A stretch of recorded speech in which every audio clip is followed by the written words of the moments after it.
I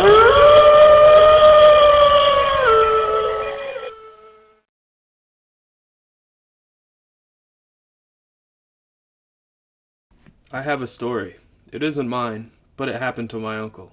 He used to tell this story when we went camping, and it scared the lights out of me every time I heard it. We live in Utah, and my uncle Mark went on a mission at 19. They sent him to an Indian reservation in Arizona. They paired him up with a companion named Carl. When they first got there was a huge rift with the locals on the reservation, with them being there. They didn't want my uncle and Carl staying on the reservation grounds. Eventually they came to a compromise, and they would stay on the outskirts in a trailer. The reservation wasn't very big, and it was located next to a heavily wooded area.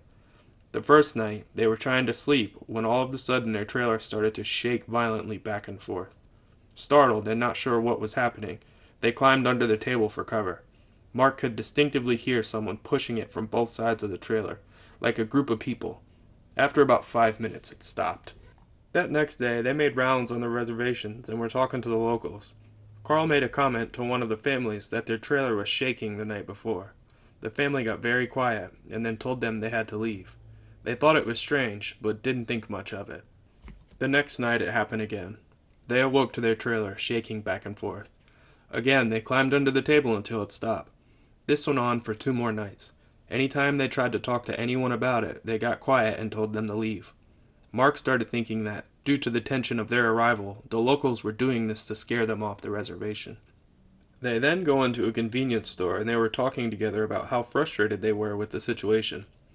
The clerk overheard and said, "They can't talk about it. It's forbidden."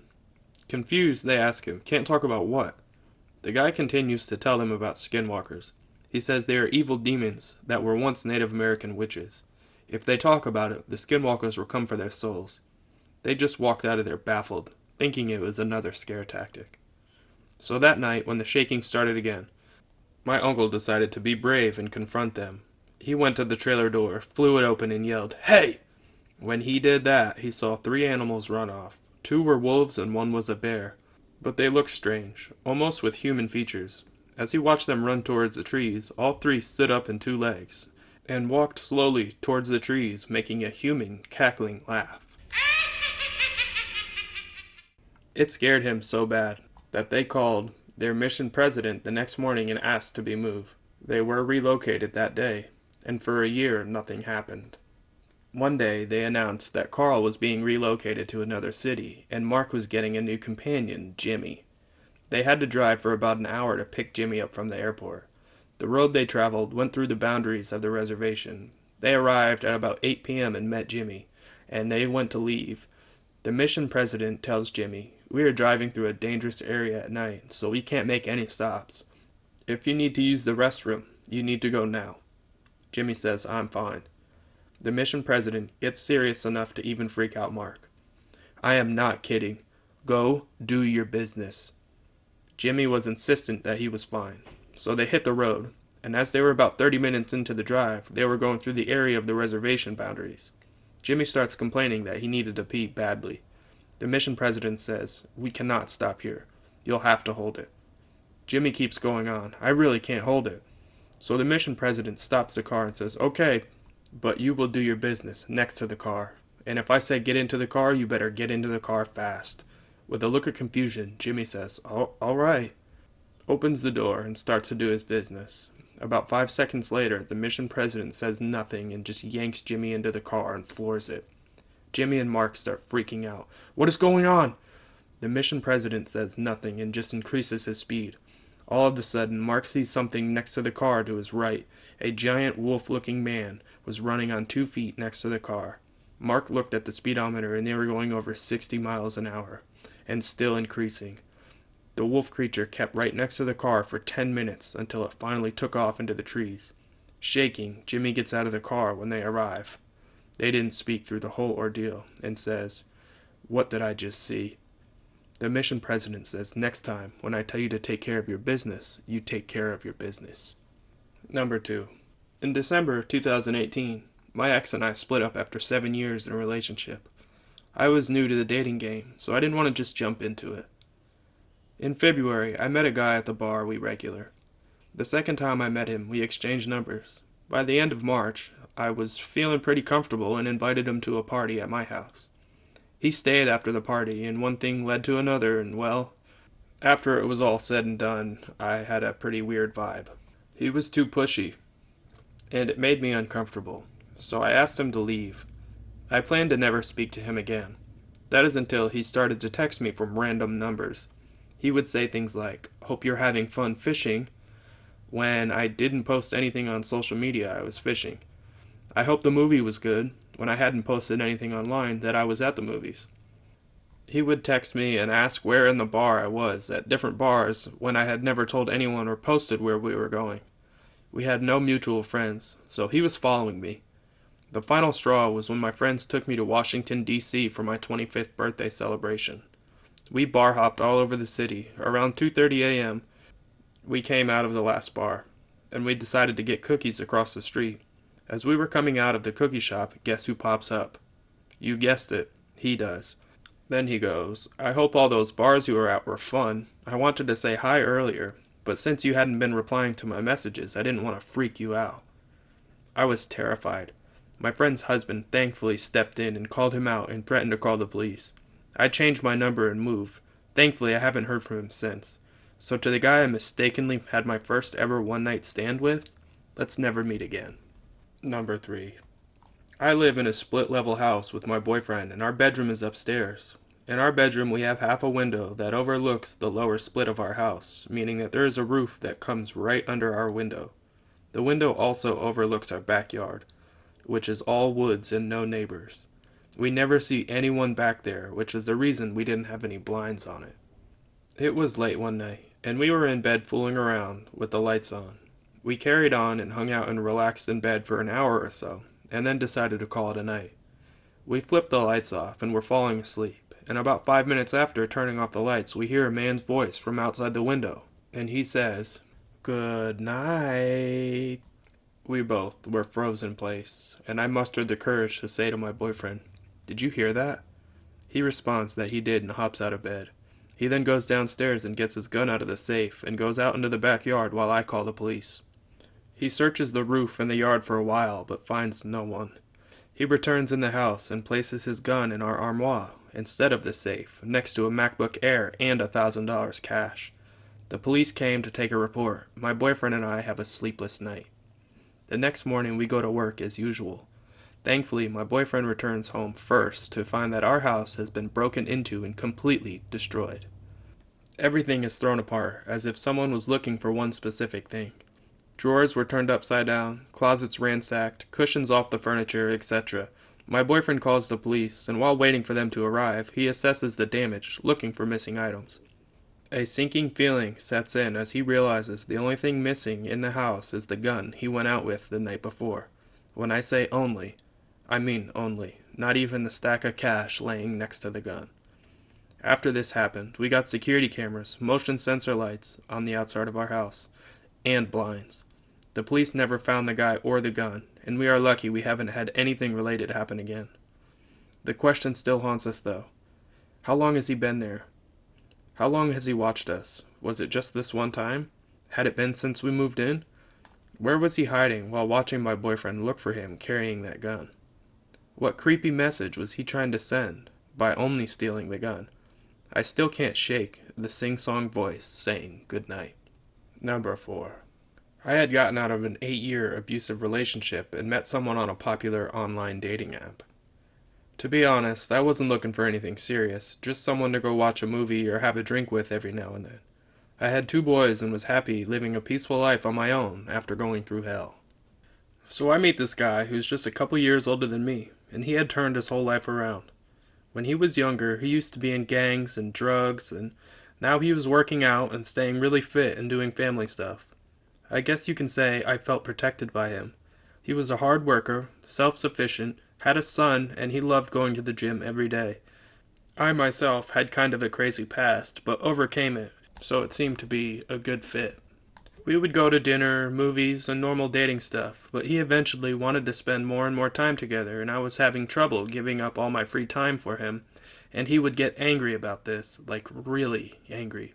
After being with a controlling, possessive asshole for so long, This was obviously a red flag, and after 3 months, I told him I didn't want to see him anymore. He said he needed to confess something to me. He admitted to me that he was using steroids, and that was the reason for the mood swings. He cried and said he was sure that that was the reason and willing to stop if it meant he could have another chance, and I obliged, but only under the condition we remain friends.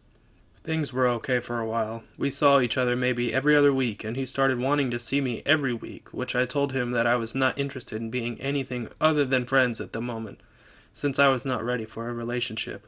He tried to talk me into giving him another chance, but I just didn't find myself interested in him in a romantic way, so I insisted that we just stayed friends. I stopped talking to him because I got mad at his insistence. We still talk every day since he said that the friends will do. He would always ask about my whereabouts and ask for pictures of who I was hanging out with, and I told him this is not what friends do. He insisted that he just innocently wanted to see what I was up to. Fast forward 6 months later, and I hadn't spoken to him at all with this time. I was happy and living my life on one particular night. When my youngest son was at his dad's, I went out to a local bar with friends. My oldest son, who was 13 at the time, was home alone, so I left a little early to make it home around 10. I lay down in bed and went to sleep.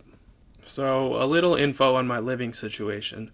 I had been living in my condo for almost a year now, and we lived in a great, safe community, and I would leave my patio sliding glass door open to get a breeze in at night. No big deal. My bedroom was close to the patio, and my son would sleep on the loft that was closest to the front door.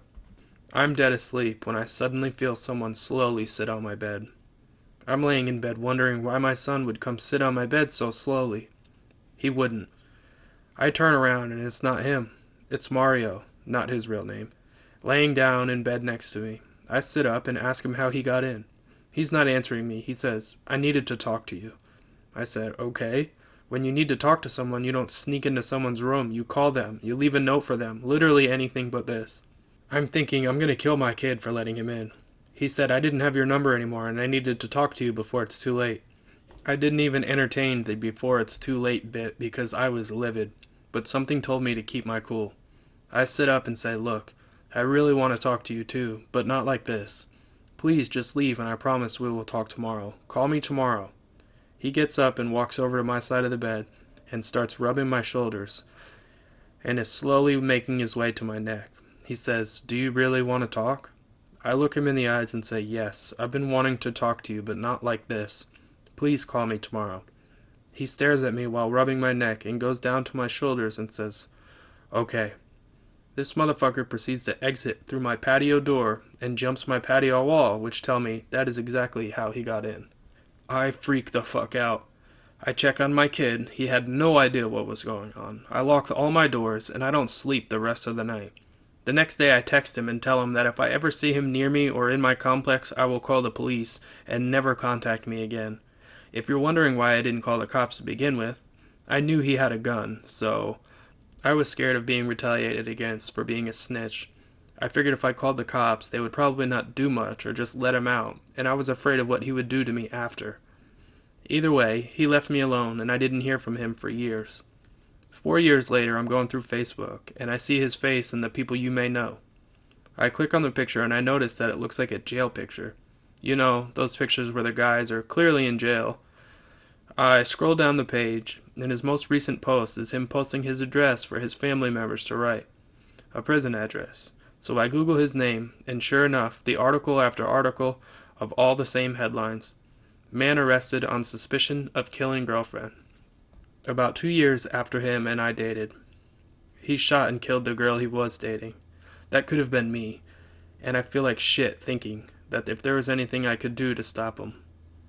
Even scarier thought is that he only got 12 years for her murder. Number 5. In 2016, my boyfriend, now my husband, and I went camping in eastern Pennsylvania. The place we decided to stop for the night was primitive. Camping was free, no cell service, barely a road. We did encounter 2 other people. They might not factor into what happened later, but they were creepy, so I'll describe them. The first was a woman who had her truck off the side of the road a little as we drove past. She had the hood open and seemed to be waiting for someone to stop and offer to help. Usually my boyfriend had no problem stopping to help someone, but he said this time something about her put him off. She didn't really seem like she needed help, and usually people who need help look at you as you hopefully approach. She looked like she just expected that we would stop. That's what my boyfriend said anyway. I hadn't really noticed anything strange about her. The next person came when we had chosen a spot we were setting up a fire for hot dogs. I had noticed people drive by a few times, but my boyfriend pointed out each time was the same car and the man in the car watched us. My boyfriend was a little uneasy about this, since we had driven around for a while before finding a place that we liked. It had been raining and everything was muddy, and we wanted the driest site possible. He could have been doing the same thing. We briefly thought about moving, but the road was muddy. If he wanted to find us at all he had to do was follow the tracks. There were some other tracks, but not many. He'd only have to backtrack a little to locate us again. He didn't come by another time, so we stayed and spent the several remaining hours before dark goofing off. No one else drove by. Whether or not those two had anything else to do with our experience, the real fear came later. We had gone to sleep in our tent, and sometime around 3 a.m. we were awoken by a very loud noise. I can't describe it very well or even remember exactly what it sounded like, but my boyfriend said it reminded him of a chain gun revving up. It was also similar to how it would sound if someone recorded a shovel being dragged over gravel and played it over a loudspeaker. He jumped up and looked out the window, but couldn't really see anything. The sound repeated itself another few times. I was too scared to speak, so my boyfriend whispered that it was probably miles off and that I should go back to sleep. I didn't question this, as I figured loud sounds could easily be heard miles off. After we left, he told me it sounded like it had actually been coming from just down the road, but he really didn't want to freak me out. Looking back, I probably should have wondered why he would bother to whisper if the apparent sound was so far off. I was still terrified. Every little thing I heard outside sounded like someone was walking around the tent. We laid there for a while longer, when finally my boyfriend told me to get dressed because we were leaving. I got alarmed by this, even more alarmed when he unwrapped the machete he had bought for this trip from its plastic before opening the tent. We quickly packed up and loaded the car. I looked around for footprints that weren't ours, but despite the moon providing plenty of light, I couldn't really see. I did point out something my boyfriend hadn't noticed though before we got into the car. There was a beer can by our dead fire that hadn't been there before. We didn't even bring beer. While we were driving away, my boyfriend explained that he was nervous that someone might have been trying to lure us out, so he didn't think it was a good idea to run from the tent right away. He also half expected to find out a gas tank had been siphoned, but that wouldn't have stopped us because we had a hybrid car. We joked that it would make a funny hybrid commercial. Number of brutal murders avoided by driving a hybrid? 2. We only joked because we were about shitting ourselves from fear and adrenaline even then. The rest of our trip we only stayed in a well-populated campsites or got a hotel. Alright girls and guys, if you made it this far, I appreciate it. Make sure you hit that like button, make sure you subscribe, comment on what you want me to read next, and share with all your friends. First 100 subscribers entered into a giveaway for an Amazon gift card. If you want to send me a story directly, the email address will be in the description of the video. Until next time, stay safe.